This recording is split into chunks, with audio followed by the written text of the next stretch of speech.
नत्वा सरस्वतीं देवीं शुद्धां गुण्यां करोम्यहं पाणिनीय प्रवेशाय लघु सिद्धांत कौमुदीम। अथ संज्ञा प्रकरणम। इन सभी चीजों को आप लोग भी बोला करें पीछे पीछे साथ में, उससे हमें ये स्मरण हो जाएगा। अ ई उण रील रिक ए ओंग आई औच ह य वरट लण न्यामांगानानम झ भय घ ढ धश ज ब ग ड दश ख फ छ ठ थ च ट तम क प य श श सर हल इति माहेश्वराणि सूत्राणि। तो देखिए एक बार हमने पिछले 3 दिन में जो भी पढ़ा उसका फटाफट फटाफट एक बार रिवीजन कर लेते हैं, फिर आज के पाठ में प्रवेश करेंगे। तो हमने सबसे पहले मंगलाचरण को देखा था, उसके बाद में फिर हमने ये चतुर्दश सूत्र देखे, जिनमें हमने जाना कि इनको माहेश्वर सूत्र, क्योंकि ये भगवान शिव से भगवान पाणिनि को प्राप्त हुए तो इनको माहेश्वर सूत्र कहा जाता है। अनादि संज्ञा अण प्रत्याहार आदि में होने के कारण इनको अनादि कहा जाता है। अण प्रत्याहार आदि में बनता है, एक तदर्थ इनको अनादि भी कहा जाता है। चतुर्दश संख्या 14 होने से इनको चतुर्दश सूत्र भी कहा जाता है, चतुर्दश सूत्री ऐसा भी इनका नाम है। तो हमने 3 नाम इनके जाने थे।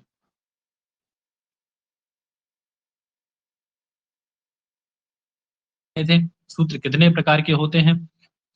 संज्ञा च परिभाषा च विधि नियम एव च अतिदेशो अधिकारश्च षड्विधम सूत्र लक्षणम, ऐसा हमने जाना था। उसके बाद फिर हमने ये जाना था एशाम अंत्या इता, इनके जो अंतिम हैं, यानी अ ई उड़ में ण, रील रिक में क, ए ओंग में ङ, आई औच में च, हय व्रट में ट, इन सभी को ये सभी कैसे हैं? तो अंतिम वर्ण ये सभी इत संज्ञक हैं। कैसे हैं अंतिम वर्ण? इत संज्ञक हैं। इत संज्ञा का फल क्या है वो हमने ये जाना था कि इत संज्ञा होगी, उसके उपरांत क्या होगा? तस्य लोपः से इनका लोप हो जाएगा।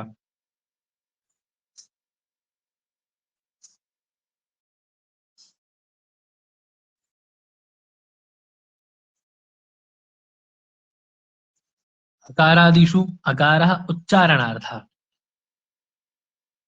अकार आदि हैं उनमें जो अकार है वह कैसा है? सिर्फ उच्चारणार्थ, यानी ह या वरट ह या व र ल या म ङ ण, इन सभी में जो अ है वो कैसा है? सिर्फ उच्चारण है। और सिर्फ लण प्रत्याहार के अंतर्गत जो अकार है संज्ञा होगी, अन्यत्र अकार उच्चारणार्थ है। अगला सूत्र हमने देखा था हलंत्यम। हलंत्यम क्या करता है? जितने भी उपदेश अवस्था में अंतिम हल हैं, अंतिम हल वर्णों की इस संख्या का काम कौन करता है? हलंत्यम। इसका दायित्व क्या सौंपा गया है इसको? जो उपदेश अवस्था में जितने भी हल वर्ण होंगे, अंतिम हल वर्ण, उन सभी की संख्या कौन करेगा?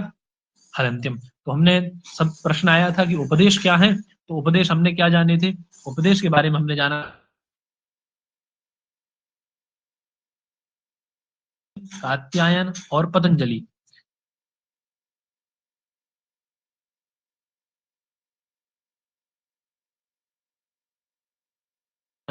प्रथम उच्चार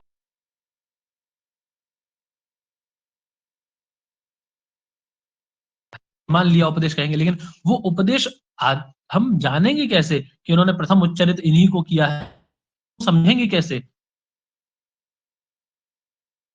तो उन्होंने, कुछ विद्वानों ने उसमें एक श्लोकबद्ध तरीके से उसे समझाने का प्रयास किया।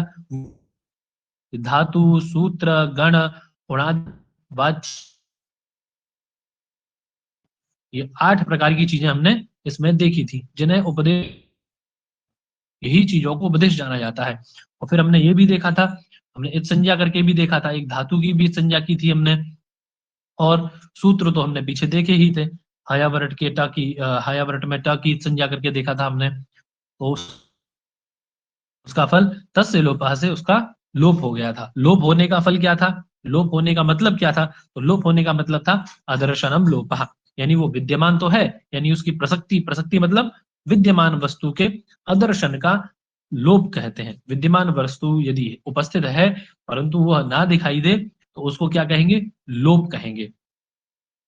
मतलब साधारण भाषा में समझा जाए तो उच्चारण अभाव। यदि व्याकरण की भाषा में इसको कहें तो यह क्या कहलाएगा? उच्चारण अभाव। यानी वस्तु तो है लेकिन हमें उसको उच्चारण नहीं करना है, अपितु उसको मान करके हमें कार्य करने हैं। अब वो कार्य मान करके कैसे होंगे और उच्चारण क्यों नहीं करना है, तो इस चीज को हम आगे देखेंगे। ठीक है, अभी इतना समझिए कि हमें उसके उच्चारण का अभाव रखना है और उसको मान करके सिर्फ कार्य करने हैं। ये चीज यहां तक समझ में आ गई थी। फिर हमने एक पंक्ति देखी थी, सूत्रेषु अदृष्टम पदम सूत्रांतराद अनुवर्तनीयम सर्वत्र। यानी जितना भी व्याकरण शास्त्र है वहां यदि कोई वस्तु किसी सूत्र के पास यदि कोई चीज नहीं होगी तो उसका वह अनुवर्तन अन्य सूत्रों से कर लेगा। जैसे हमारे प्रकृत सूत्र में हल, हली और अंत्यम दो ही पद थे, उसके अतिरिक्त हमने अनुवर्तन किया था उपदेशे का और इत का। ये दो चीजों का अनुवर्तन हमने अन्य सूत्रों से किया था। इसको हमने लोक में भी खटा के देखा था। जैसे कोई चीज हमारे पास नहीं होती है, हम पड़ोस से मांग के लाकर उसको काम चला लेते हैं, फिर वापस कर देते हैं उसको। उसी प्रकार से यहाँ सूत्रों में भी यही होता है।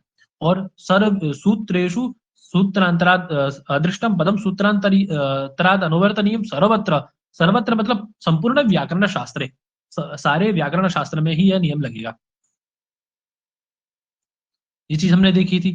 उसके बाद में तस्य लोपः, यानी जितने भी 8 से 9 सूत्र वार्तिक सहित टोटल कितने लोप करने वाले सूत्र हैं? 8 या 9, जो हम देखेंगे आगे। उन 8-9 सूत्रों का फल क्या है? जब वो इत संज्ञा कर देंगे, इत संज्ञा करने वाले जो 8-9 सूत्र हैं, जब वो इत संज्ञा कर देंगे, जैसे हलंत्यम एक सूत्र हमने यहाँ देख लिया, इत संज्ञा करता है ये। और किसकी करता है? तो उपदेश अवस्था में जो अंतिम हल होता है उसकी।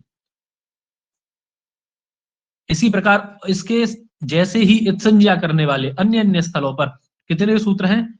8 या 9 वार्तिक सहित, कुछ एक वार्तिक भी है उनमें। उन सभी का फल क्या है? सिर्फ एक ही फल है उनका, तस्य लोपः। तस्य लोपः क्या कहता है? जिसकी भी इत संज्ञा हुई है, यस्य केनापि इत संज्ञा कृता, यस्य केनापि इत संज्ञा जाता, तस्य लोपः भवेत्।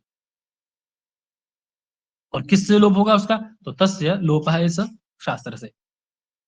ठीक है, चलिए आगे। आगे हमने फिर देखा था आदिरंत्येन सहेता, प्रत्याहार विधायक सूत्र है। प्रश्न आए यदि प्रत्याहार विधायक सूत्र कौन है? तो आदिरंत्येन सहेता। हमने देखा था अंत्य इत के सहित आदि, प्रत्याहार भी बना के देखा था हमने, इसको भी घटाया था। मध्य गाना मध्य वर्णों का भी बोध कराता है। यानी अंत्येत कौन है?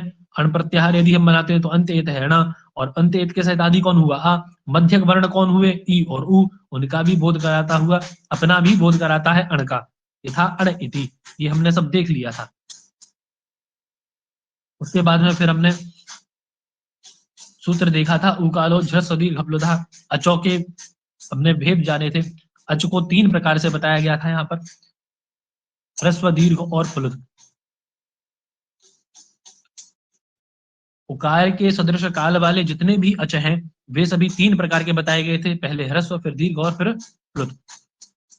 यहाँ यही कह रहे हैं वाम काल इव कालो, यानी उकार के सदृश काल है जिनका, काल यानी मात्रा। यस्य सो अच, वो अच कैसे होंगे? ह्रस्व दीर्घ प्लुत संज्ञा वाले होंगे।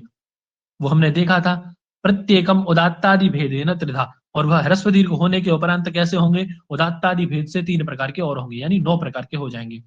अब उदात्त कौन होगा? तो उच्च ही उदात्ता, तालु आदि के ऊर्ध्व भाग से उच्चरित वर्ण उदात्त, अधोभाग से अनुदात्त और मध्य से स्वरित। फिर कहे थे ये सनव विधोपी, वह 9 प्रकार का हो गया, यानी ह्रस्व दीर्घ प्लुत और फिर उदात्त अनुदात्त और स्वरित, 9 प्रकार का हुआ। उस 9 प्रकार का होने के उपरांत भी सनवविधोपी होता हुआ भी प्रत्येकम अनुनासिक अनुनासिक भेदे न दुधा, अनुनासिक और अनुनासिक भेद से 2 प्रकार का और हो जाएगा। यहां तक सभी को समझ में आया होगा। उसके बाद में फिर प्रश्न ये आया कि अनुनासिक अनुनासिक आपने बताया, तो अनुनासिक क्या है? तो अनुनासिक के लिए हमने पढ़ा था मुख नासिका वचनो अनुनासिका, मुख और नासिका से उच्च वर्णों वर्ण क्या कहलाते हैं? अनुनासिक।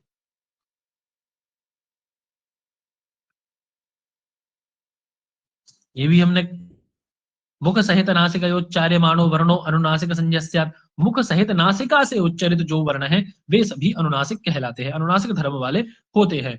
उसी प्रकार हमने फिर जाना था उसी क्रम में, तदित्थम आयुरी ईशाम वर्णाना 18 प्रकार के, हमारे कौन कौन वर्ण 18 प्रकार के हुए थे? तो उ और री, ये सभी कितने प्रकार के हो गए थे हमारे? 18 प्रकार के। प्रत्येकम 18 भेदाः। लृ वर्ण कितने प्रकार का हुआ था? 12। क्यों? क्योंकि उसमें दीर्घ का अभाव था। एच भी 12 प्रकार के हुए थे हमारे, क्योंकि ह्रस्व का अभाव था। ये चीजें बहुत महत्वपूर्ण है, ये आगे चल के सब काम आने वाली हैं। तुल्या से प्रयत्नम सवर्णम, आगे सूत्र हमने देखा था, तुल्या से प्रयत्नम सवर्णम। आस्य का मतलब हमने जाना था, आस्य मतलब मुख में स्थान, आस्य मतलब मुख के स्थान। और प्रयत्न 2 प्रकार के हमने जाने थे, आभ्यंतर और बाह्य प्रयत्न। स्थान से देखिए, तालु आदि स्थान, मैं कह रहा था ना आस्य का मतलब स्थान, तो तालु आदि स्थान मतलब आस्य। और आभ्यंतर प्रयत्न और बाह्य प्रयत्न, ये 2 प्रकार के हैं। ये दोनों यस्य येन तुल्यम, आभ्यंतर प्रयत्न और तालु आदि स्थान, यस्य येन तुल्यम, जिसके जिनसे तुल्य होंगे उनकी परस्पर सवर्ण संज्ञा होगी। उनकी क्या होगी जी? परस्पर सवर्ण संज्ञा होगी। क्या स्क्रीन नहीं दिख रही है आप लोगों को?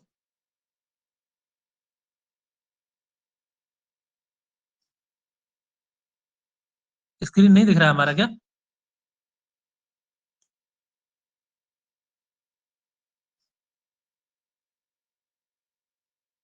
ये नंदन जी कह रहे हैं स्क्रीन नहीं दिख रहा है। देखिए भैया, आपका हो सकता है कुछ नेटवर्क का इशू हो।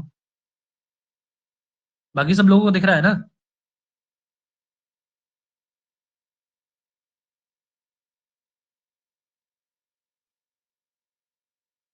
हाँ, नेटवर्क प्रॉब्लम हो सकता है, बाकी सब लोग को दिख रहा है। चलिए, नेटवर्क का कुछ इशू हो सकता है भैया आपका।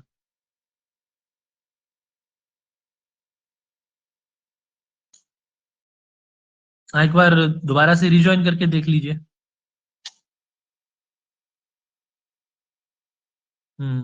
चलिए, उसके बाद में फिर हमने देखा था,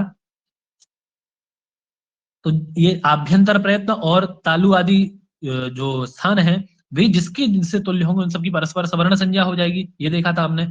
फिर एक वार्तिक आया था बीच में, रील री वर्णयो मिथा सावर्णयम वाच्यम, जिससे री और लरी की सवर्णता का बोध हुआ था। क्यों? क्योंकि तुल्या से प्रयत्नम सवर्णम में देखिए, ऋतु रसाणाम मूर्धा, री का स्थान कौन सा होने वाला है? मूर्धा, है ना? और लरी का स्थान कौन सा होने वाला है? दंत। तो यहाँ पर आभ्यंतर प्रयत्न और वे सभी उनके साम्य नहीं मिलेंगे, इसीलिए एक अलग से वार्तिक बनाना पड़ा, जिससे उन दोनों की स्थान साम्यता बताई गई। ठीक है, चलिए। अकुह विसर्जनीयानाम कंठा, फिर हमने स्थान देखना शुरू किया था। ये सबसे पहले स्थान बताए जा रहे हैं, तालुवादी स्थान। तो अ कवर्ग पूरा और हकार और विसर्ग, इनका स्थान क्या है? कंठ। इचु यशानाम तालु, इकार चवर्ग पूरा, य श, इनका स्थान क्या है? तालु। ऋकार टवर्ग र श, इनका उच्चारण स्थान क्या है? मूर्धा। थोड़ा जल्दी जल्दी बता रहा हूं क्योंकि ये सारा पाठ पूर्व में हो चुका है, आगे हमने पाठ ले जाना है। यदि पुराना ही पाठ देखते रहेंगे तो फिर आगे तो पाठ चलने वाला नहीं है। लृतु लसानाम दंता, तवर्ग पूरा ल स, इनका उच्चारण स्थान क्या था? दंत। उकार पू से क्या लेंगे? पूरा पवर्ग। और उपदमानीय वर्ण, इनका उच्चारण स्थान क्या है? ओष्ठ। य म ङ न न, यानी वर्ग के पंचम पंचम सभी कहां से उच्चारित होते हैं? नासिका से। ए दई तो हो कंठ तालु, दोनों एकार ए और ऐ, ये कंठ तालु से उच्चारित होते हैं। ओकार और औकार, ये कंठ ओष्ठ से। वकार दंत ओष्ठ से उच्चारित होता है।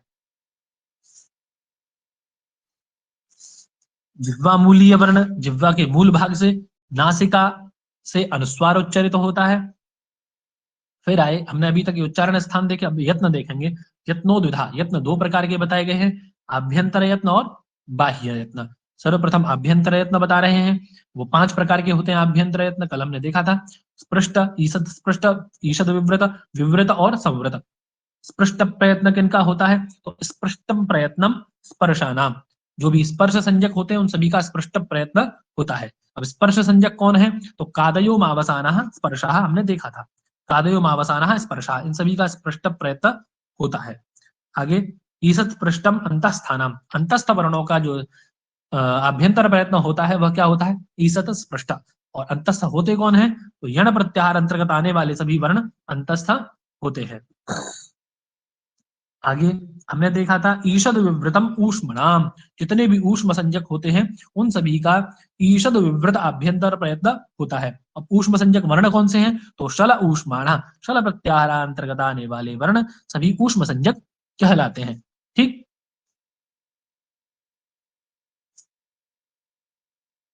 उसके बाद हमने देखा था विवृतम स्वराणाम, स्वरों का विवृत आभ्यंतर प्रयत्न होता है।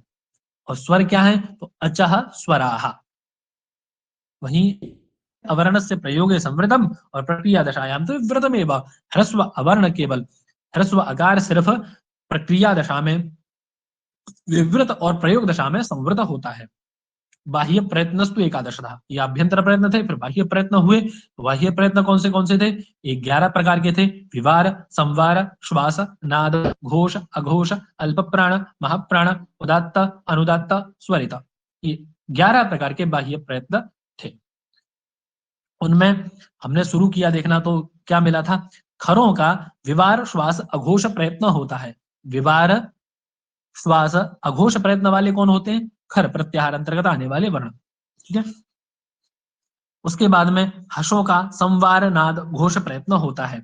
संवार, नाद, घोष प्रयत्न वाले कौन होते हैं? हर्ष। वर्ग के प्रथम, तृतीय और पंचम वर्ण, यानी वर्ग के प्रथम कचट तप, वर्ग के तृतीय और वर्ग के पंचम वर्ण, ये क्या होते हैं? अल्प प्राण कहलाते हैं। और वर्ग के द्वितीय और चतुर्थ और शल प्रत्याहार अंतर्गत आने वाले वर्ण सभी महाप्राण कहलाते हैं।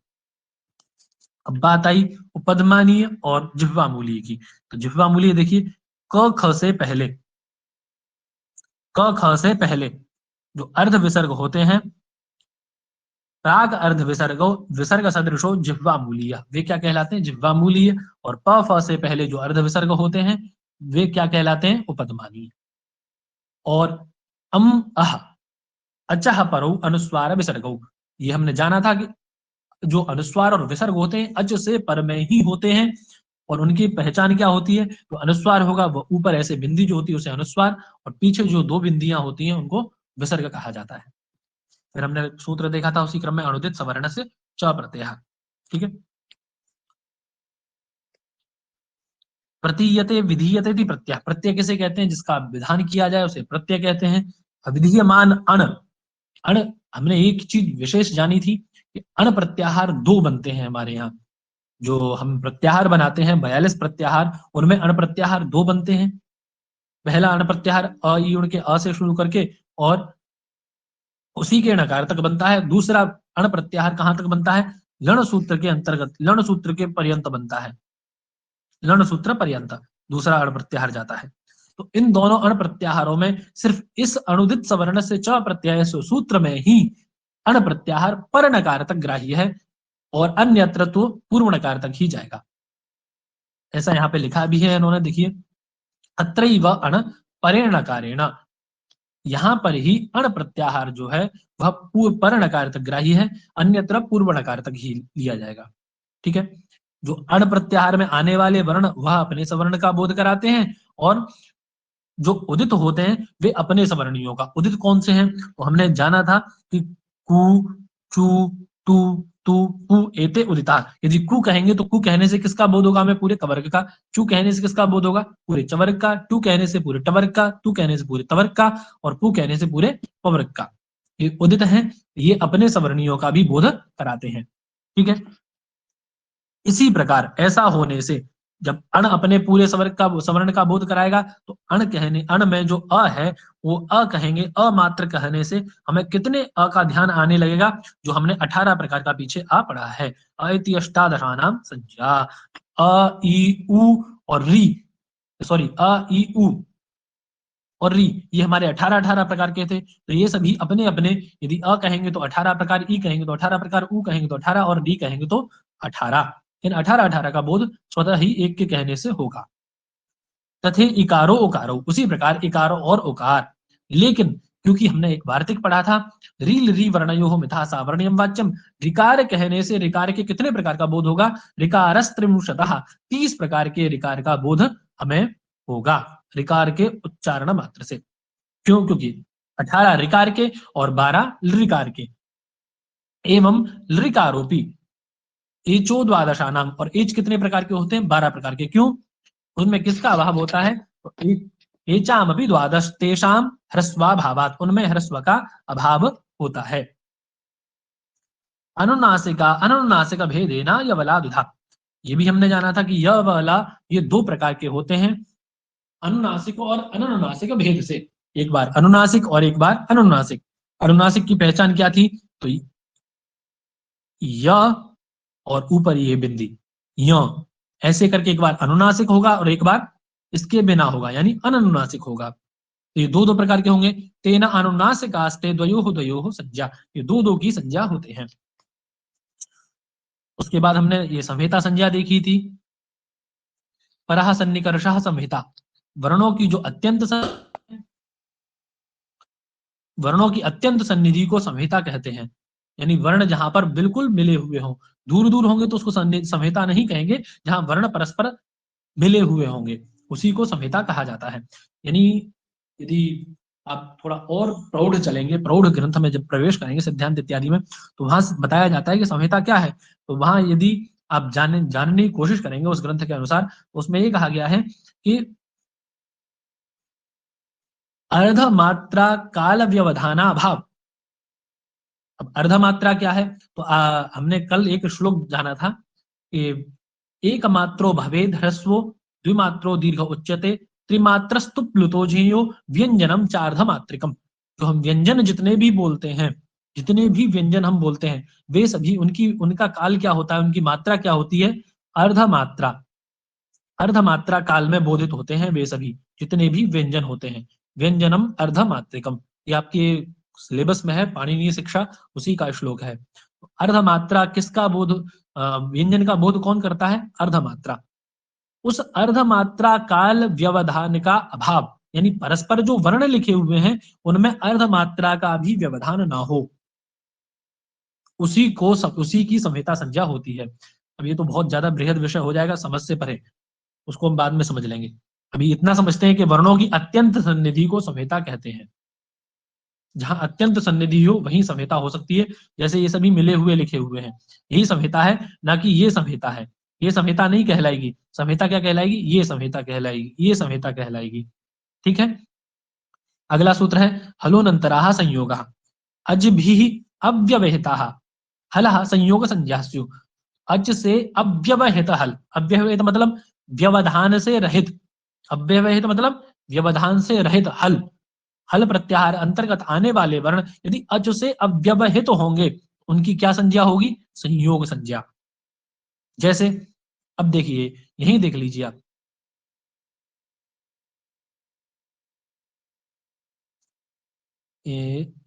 इसी को देख लीजिए अनंतरा को। तो यदि हम लिखें, इस अनंतरा को लिखेंगे तो न, त और फिर आ है और फिर है र, उसके बाद आ है। अब देखिए, यहां दोनों के मध्य में, ना और ता के मध्य अकार का व्यवधान है, अच का, अकार का ही नहीं, अच का ही व्यवधान है। कोई भी अच दोनों के मध्य में नहीं है। लेकिन क्या ता और रा के मध्य में यह व्यवधान है? ता के और र के मध्य में तो आ का व्यवधान आ रहा है, लेकिन ना और ता के मध्य में यह व्यवधान नहीं है। तो अच से अव्यवहित जहां पर हल होंगे, हल में आते हैं दोनों ना और ता, तो अच से अव्यवहित जहां हल होंगे उन्हीं की संयोग संज्ञा होगी। और हमेशा ये याद रखिए आप कि 2 से अधिक वर्णों की ही संयोग संज्ञा होती है। संयोग होगा किसका? योग 2 से अधिक वर्णों का होता है, तो 2 से अधिक वर्णों की ही संयोग संज्ञा होती है। ठीक है। तो अच से अव्यवहित होने चाहिए। अच से अव्यवहित यहाँ ता और अच से अव्यवहित है, इसलिए इनकी संयोग संज्ञा होगी, इनकी संयोग संज्ञा नहीं होगी। ठीक है। अज भी अव्यवहिता हला संयोग संज्ञा स्यु। अज से अव्यवहित हलों की संयोग संज्ञा होती है। फिर हमने देखा था अगला, सुप्तिंगंतम पदम संयम स्यात्। सुबंत और तिङंत कौन होंगे? तो सुबंत और तिङंत। अब वे सुबंत क्या है, तिङंत क्या है, ये हम आगे जानेंगे।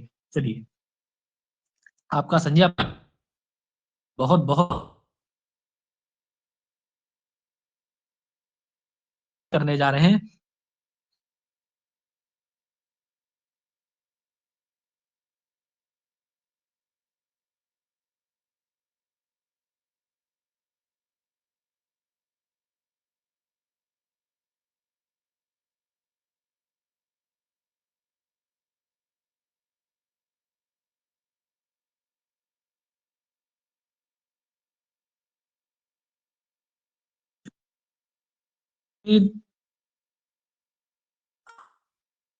या नहीं आ रहा है, हमें पता ही नहीं लगेगा। ये अकेले हम बोलेंगे, अकेले हम ही समझेंगे।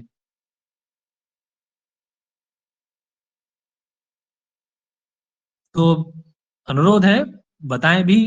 और जिनकी सुविधा है, जो लोग अपने माइक ऑन कर सकते हैं, वो लोग माइक ऑन भी कर सकते हैं, जिससे पाठ में और आनंद आएगा। और यदि नहीं समझ में आ रहा है तो हमें बताएं, हम फिर से समझाएंगे उसको, विषय को। तो बताइए, अच प्रत्याहार अंतर्गत आने वाले वर्ण कितने हैं? 9 वर्ण है सर। कौन से हैं? आ ई उ रील री ए ओ आई औ। आई औ। क्या बात है, बहुत जी सुंदर, सर। बहुत सुंदर। तो उन्हीं अचों की संधि, उन्हीं अचों की संधि, उसको हम आज देखने जा रहे हैं, उसी में हम प्रवेश करने जा रहे हैं। ठीक है। एक छोटी सी कथा है। हमारे जो विद्यालय है वहां पे एक अध्यापक है, वो व्याकरण विषय के ही अध्यापक हैं। तो पढ़ाते हैं, बोले कि बच्चों से कहते हैं कि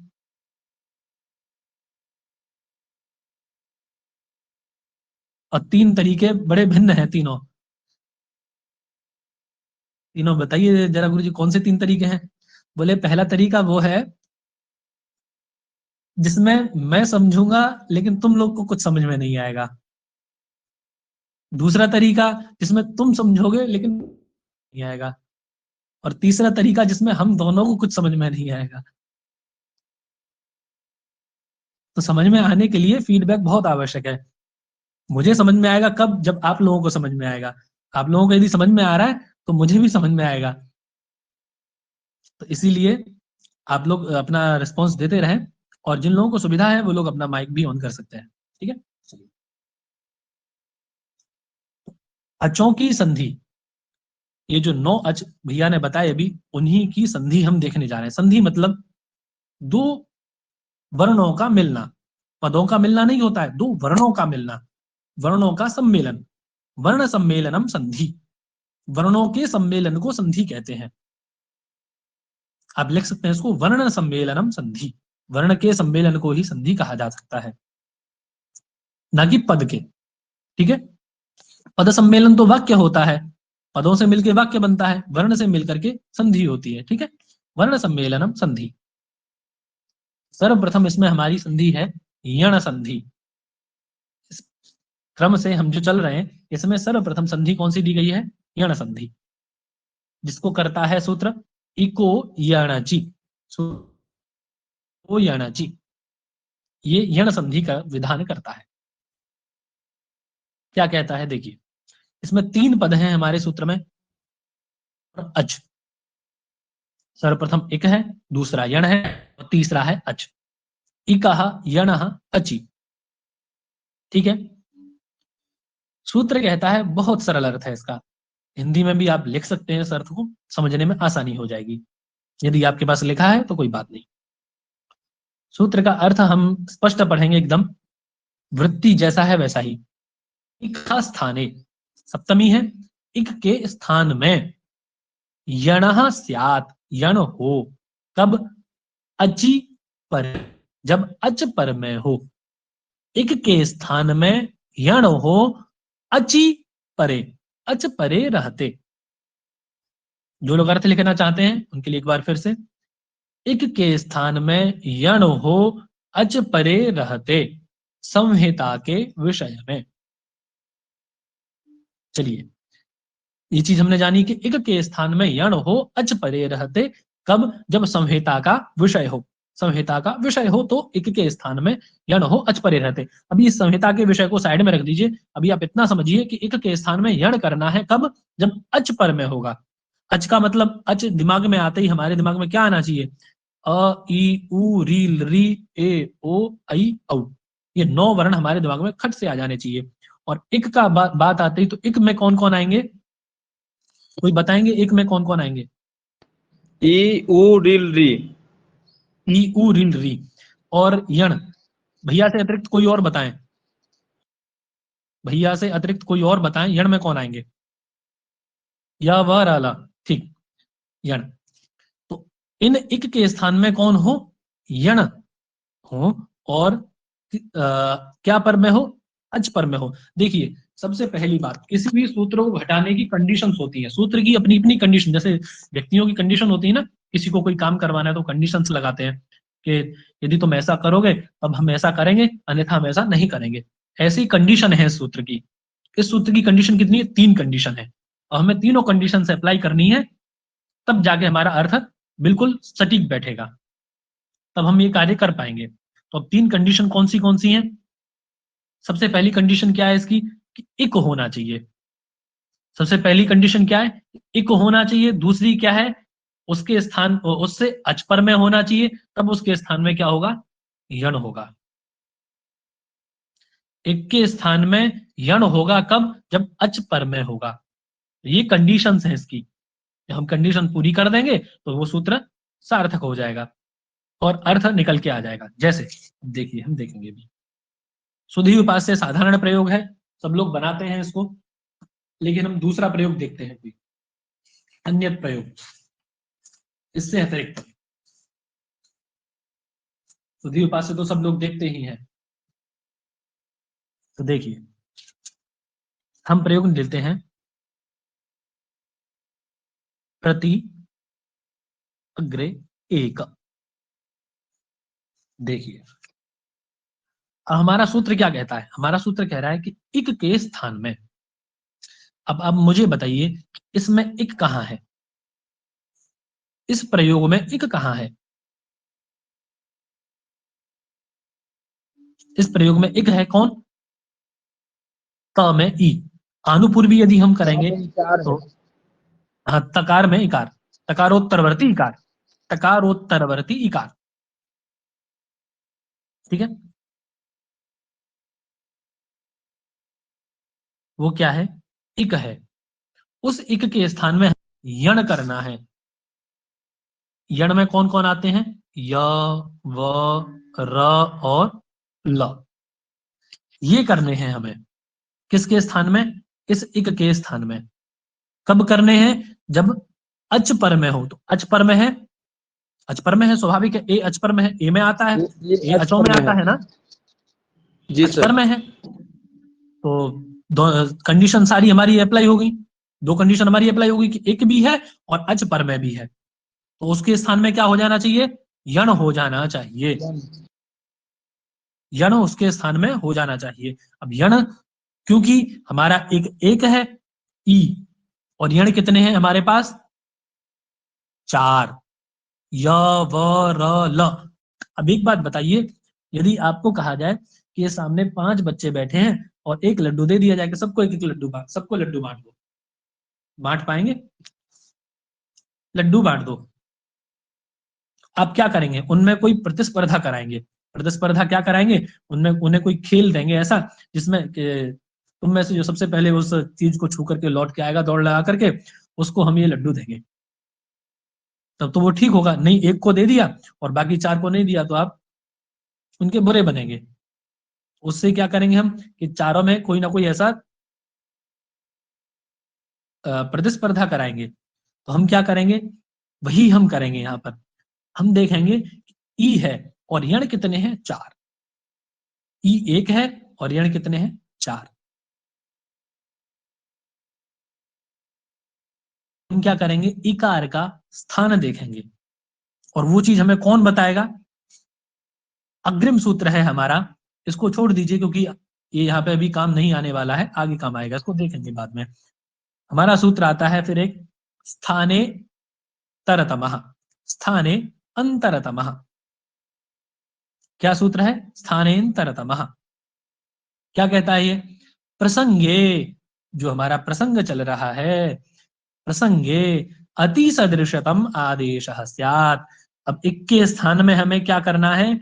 यण आदेश, आदेश करना है ना इक के स्थान में, तो उसी आदेश में कैसा आदेश हो? वो अत्यंत सदृशतम आदेश स्यात्, यानी जो आप इक के स्थान में यण आदेश करने जा रहे हैं वह कैसा होना चाहिए?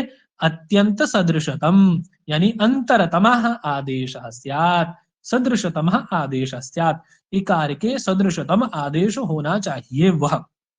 इन यणों में कौन ऐसा है जो इकार के सदृश है? या इकार। अब उसको हम कैसे, अब पहचान लिया इसको, तो हम उसको कैसे जी समझाएंगे? सर, इसको उसको जैसे समझाएंगे। सर इचू ऐसा नाम तालु, जैसे इचु यशा ई नाम क्या है? तालु।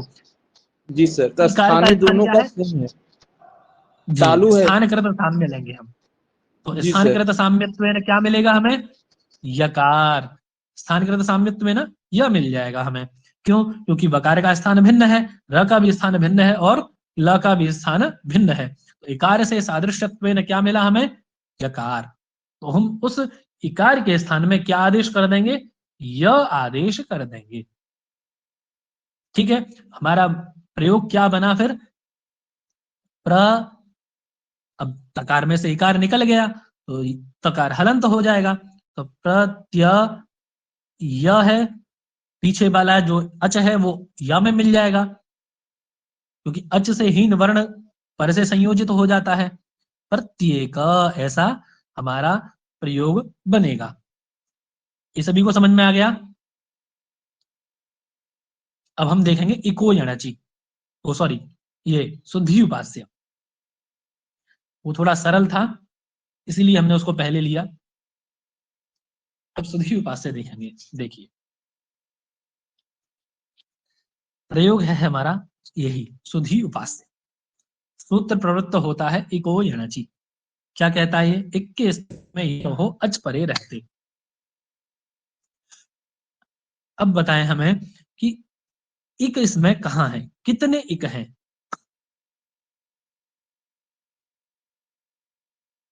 हमारा जो प्रकृत प्रयोग है शुद्धि उपास्य, इसमें कितने इक हैं? सर एक तो ध में इकार है, और एक उ स में उकार है, हर्षुकार, वो भी इक है, दोनों है, हाँ दो है इसमें। हाँ, और और एक उसके उपास्य का अगर, आदि उकार भी है भैया। जी सर, हाँ, तीन इक हैं हमारे इसमें। तीन है जी सर, तीन है। तीन इक है ना। जी सर। और अभी देखिए इसने इसने क्या कहा है हमसे कि इसकी कंडीशन क्या क्या है कि अच पर में होना चाहिए, ये भी कहा है ना सूत्र ने। एक ऐसा हो जिससे अच पर में हो। तो देखिए यदि जी हम सर, इक के इस जैसे इक बोला को, है कि इक के स्थान में यन हो, लेकिन पर में क्या होनी चाहिए? अच होनी चाहिए, तो अच, अच भी देखना है यहाँ। अच देखना पड़ेगा। तो लेकिन अच तो पर में है। देखिए यदि हम इस सकार के उकार को इक मान लेते हैं, है ना, इस इक को यण करने लगते हैं, तो धकार में इकार अच पर में है। उसी प्रकार यदि इस ऊ को भी इक मान लेते हैं तो पकार में अकार भी तो अच पर में है ना। जी सर। तब है ना। वो बात अलग है कि प बीच में आ रहा है, उसमें ध बीच में आ रहा है, ये आ रहा है, लेकिन उसने ऐसा तो कुछ नहीं कहा कि बीच में हो ना हो, उसने ये कहा कि पर में होना चाहिए बस, यही कहा है सूत्र ने ना। तो हमें तीनों जगह ये समस्या आने लगी कि अब किस इक को यण करें। हमारे पास तीन इक है और तीनों से ही अच पर में है, तो किस इक को यण करें, ऐसी हमारे पास समस्या आने लगी। अब इस समस्या के आने पर हम क्या करेंगे फिर? तो देखिए जहां पर भी अनियम होता है, ऐसा अनियमितता जहां पर दिखाई देती है, वहां प्रवृत्त होते हैं परिभाषा सूत्र। कौन सूत्र प्रवृत्त होते हैं? परिभाषा सूत्र, जिनका लक्षण ही यही है। अनियमे नियमकारिणी परिभाषा। जहां अनियमितता हो रही है, अब यहाँ अनियम हो गया, तीन और एक अपने आप को कहने लगे कि हमें यण करो, हमें यण करो। कौन लड्डू नहीं लेना चाहेगा? सबको लड्डू चाहिए। अब तीनों लड़ने लगे, आपस में झगड़ा करने लगे कि नहीं हमें लड्डू चाहिए, हमें लड्डू चाहिए, हम भी दौड़े थे, हम भी दौड़े थे, लेकिन लड्डू तो उसको मिलेगा जो प्रथम आया है। तो वही उसका निर्णय करने के लिए कौन किसको बुलाया गया? अग्रिम सूत्र आया, तस्मिन् नीति निर्दिष्टे। निर्णय करने के लिए बुलाया गया तस्मिन् नीति निर्दिष्टे को। वो क्या कहता है कि सप्तमी निर्देशेन, सप्तमी के द्वारा जो निर्देशित हुआ है कार्य। सप्तमी कौन है इस वाक्य में? इस जो हमारा सूत्र है इसमें अच ये सप्तमी था, अच जो पद था वो सप्तमी था, ठीक है, यानी अच परे। तो सप्तमी के द्वारा जो निर्देशित कार्य आपका है, इक के स्थान में यण है ना, विधिमान जो कार्य है वह वर्णों के वर्णांतरेण अव्यवहित हो, यानी जिस इक को आप यण करने जा रहे हो उस इक से अच पर में ऐसा हो कि वर्णों का व्यवधान उसमें ना हो। व्यवधान समझ रहे हैं ना? बीच में कोई भी किसी की रुकावट नहीं होनी चाहिए, किसी भी वर्ण की, यानी इक से अव्यवहित अच होना चाहिए, व्यवधान से रहित अच होना चाहिए। वर्णांतरेण अव्यवहित, पूर्व को जानना चाहिए। सब इसका अर्थ चाहे तो आप लोग लिख सकते हैं, सप्तमी के द्वारा निर्देशित विधीयमान जो कार्य वर्णों के व्यवधान से रहित पूर्व को जानना चाहिए। अब देखिए सप्तमी क्या थी हमारी? अच। अच परे रहते ही तो हम एक को यण कर रहे थे ना, तो अच देखिए, अब अच क्या है हमारा? अब हमने यदि जैसे मैंने कहा था आपसे कि हम तीनों एक को यण करते हैं, सा में ऊ को, धा में ई को, उपास्य के आदि यू को, तो हम यहां देखिए अनुपूर्व भी करके लिखते हैं इसको, स, फिर उसके बाद में ऊ, ध, ई, उ, प, आ, यही है ना, और फिर सा। ये तरीका, ये है हमारा क्रम, यही क्रम है ना हमारा। अब मैंने कहा था आपसे कि हम इस एक को यण कर लें, अच पर में तो ई मिल ही रहा है ना हमें। यदि हम इस एक को यण कर लें उकार को, तो हमें एच पर में ई मिल रहा है, और इस एक को यण करेंगे, इस ए वाले को यण करेंगे तब भी एच पर में मिल रहा है, और इस एक को यण करेंगे तब भी एच पर में मिल रहा है। लेकिन यहाँ क्या है? यहाँ पकार का व्यवधान है, और यहाँ किसका व्यवधान है? धा का व्यवधान है। तो सूत्र क्या कहता है हमारा जो तस्मिन् नीति निर्दिष्ट है? ये कह रहा है कि सप्तमी के द्वारा निर्देशित, यानी जो आपने कहा है कि अच परे रहते, अच को परे रहते जो निर्देश किया है आपने, वह कैसा अच पर में होना चाहिए? वर्णों से अव्यवहित अच पर में होना चाहिए। ऐसा अच हो जिसके बीच में कोई व्यवधान ना हो, एक और अच के बीच में, उसी इक को यण होना चाहिए, उस इक को यण हो जिसके बीच में कोई व्यवधान न हो। तो अब ऐसा कौन सा रह गया इन तीनों में से? यदि देखा जाए तो फिर कौन सा ऐसा इक रह गया जिसके बीच में किसी वर्ण का व्यवधान नहीं आ रहा है? बताएंगे कोई? जी सर। कौन सा एक ऐसा है जिसके बीच में कोई किसी वर्ण का व्यवधान नहीं है? सर ई है और ऊ के बीच में कोई व्यवधान नहीं है। कोई व्यवधान नहीं है, तो इसको टिकट जी मिल गया सर। अभी, है जी ना? सर। तो ये आगे जाएगा, इसको लड्डू मिलेगा, तो इसको एक को हमने यण करना है। अब वही समस्या फिर वही आ गई जो हमने पहले प्रत्येका में देखी थी। ई एक है और यण कितने हैं हमारे? 4, य, व, र और ल। फिर वही समस्या आ गई। अब क्या, अब किसके पास जाएंगे? कौन सूत्र प्रवृत्त होगा अगला? अग्रिम सूत्र प्रवृत्त कौन होगा यहाँ पर? एक एक है और यण 4 है, इस व्यवस्था को करने के लिए कौन सूत्र लगेगा? स्थाने अंतरतमः। स्थानेन्तरतमः। वो क्या कहता है कि जो भी आपका प्रसंग चल रहा है, ये जो प्रसंग आप कर रहे हैं एक के स्थान में यण, उस प्रसंग में अत्यंत सदृशतम आदेश आप करें, यानी जो यणों में अत्यंत सदृशतम हो उसी को एक के स्थान में रखें। स्थानिकृत साम्य लेंगे सबसे पहले। साम्यत्व जो ये वो होते हैं ना साम्यत्व, ये भी 4 प्रकार के होते हैं, स्थानकृत, अर्थकृत, गुणकृत और प्रमाणकृत। वो हम सब आपको बताएंगे बाद में, अभी बताएंगे तो बहुत गड़बड़ हो जाएगा। तो अभी स्थान इतना समझ लीजिए, हम पहला अभी देख रहे हैं, हम स्थानकृत देख रहे हैं। तो स्थानकृत में हम सबसे पहले स्थान मिलाते हैं। स्थानकृत प्रमाण में क्या लेते हैं, स्थान मिलाते हैं इनके। ई का स्थान क्या है, इचु यशानाम तालु। तो जैसा भैया ने बताया, स्थानकृत प्रमाण लेंगे तो ई का स्थान तालु है, तो तालु स्थानीय सिर्फ यह ही हमें यहां मिलेगा। तो हम क्या कर देंगे, उसके स्थान में यह कर देंगे, फिर हमारा प्रयोग कैसा बनेगा,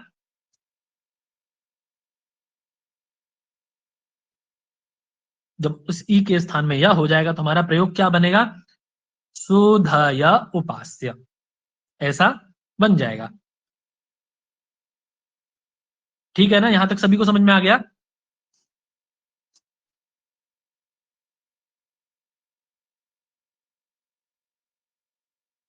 सुधय उपास्य ऐसा बनेगा, तो सुधय उपास्य बना। अब अग्रिम सूत्र प्रवृत्त हुआ चीचा। जब सुधय उपास्य ऐसा प्रयोग हमारा बन गया तो अग्रिम सूत्र क्या कहता है, ये अच से पर में। देखिए कंडीशन गिनी है इसकी, कितनी कंडीशन है, कंडीशन थी ना, ऐसे इसकी भी कंडीशन है। कितनी कंडीशन है इसकी, इसकी कंडीशन है अर्थ सुनिए पहले इसका हिंदी में। अच से पर में यर को द्वित्व होगा, अच से पर में यर को द्वित्व होगा, लेकिन कैसे होगा, वास्तु यानी विकल्प से, न तू अची परे, अच परे हो तो नहीं होगा। कंडीशन फिर से देखिए अर्थ को, अच से पर में यर को द्वित्व होगा, कंडीशन यर को द्वित्व कब होगा, जब वो अच से पर में होगा यर, ठीक है। नंबर दूसरी कंडीशन, वो विकल्प से होगा, यानी विकल्प से मतलब एक बार होगा एक बार नहीं होगा। नंबर तीसरी कंडीशन कि अच पर में यदि होगा तो नहीं होगा, यानी अच से पर में होगा तो होगा, लेकिन अच से पर में होगा, अच पर में होगा उससे तो नहीं होगा। अब वो ये क्या, अच से पर में होगा, पर से अर्च में होगा, बहुत गपला हो गया। जब प्रयोग देखेंगे तो समझ में आ जाएगा। देखिए हमारी स्थिति क्या है प्रयोग की, सुधय उपास्य। अर्थ हमने क्या किया, अच से पर में यर को द्वित्व होगा विकल्प से, लेकिन अच पर में होगा तो नहीं होगा। अब यर प्रत्याहार में कौन से वर्ण आते हैं, जरा बताएंगे कोई हमें। यर प्रत्याहार कहां से कहां तक जाता है, इतना बता दीजिए बस सर। यर प्रत्याहार कहां से कहां तक जाएगा, चलिए एक और हिंट देते हैं, कौन वर्ण ऐसा है जो यर प्रत्याहार में नहीं आएगा, बाकी सब आ जाएंगे। यर प्रत्याहार में सिर्फ एक वर्ण नहीं आएगा, बाकी सब आ जाएंगे। जी सर तक जाएगा सर, ह को छोड़ के बाकी सभी हल यर प्रत्याहार में आ जाएंगे। जी ह को छोड़ नहीं आएगा जी, जी। ह वर्ट के य से लेकर के सर तक जाएगा। हाँ पहला ह छूट गया, ह वर्ट वाला, और हल वाला भी ह छूट गया। दोनों हकार को छोड़ के शेष सारे हल वर्ण यर प्रत्याहार में आ जाएंगे। तो देखिए क्या कहता है, अच से पर में यर को द्वित्व होगा। अच क्या है, सा में उ है ना, सा में उ अच है। उससे पर में यर क्या है, ध यर में आता है, उसको क्या हो जाएगा, द्वित्व हो जाएगा, यानी उसके दो हो जाएंगे, यानी दो धकार हो जाएंगे, ठीक है। और आगे क्या कह रहा है वह, न तू अची, यानी अच पर में हो तो ना हो। तो अच पर में तो है नहीं, ध से, हल पर में है, हल वर्ण पर में है, अच पर में थोड़ी ना है, हल वर्ण पर में है, तो क्या हो जाएगा, धकार को दो हो जाएंगे, है ना। तो क्या बनाएगा, बनेगा हमारा रूप सु ध ध य, ये बनाना। अब देखिए क्या यहां लगेगा, इस या को भी दो कर सकते हैं क्या,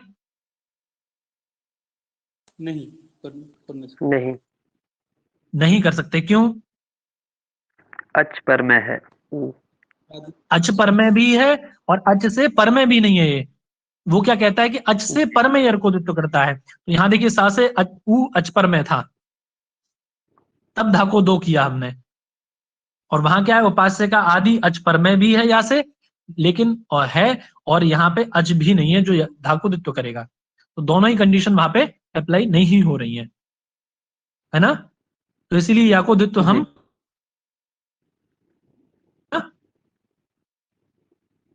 ये समझ में आ गया ना।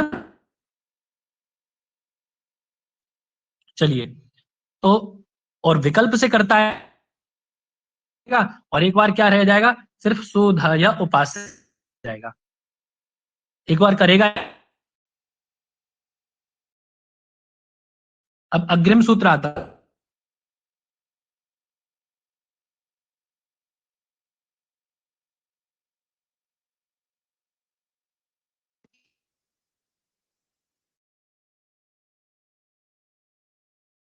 अच से परमेयर तो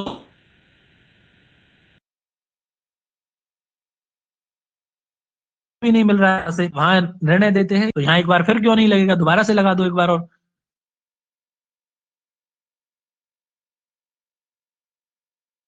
लक्षण एक ही बार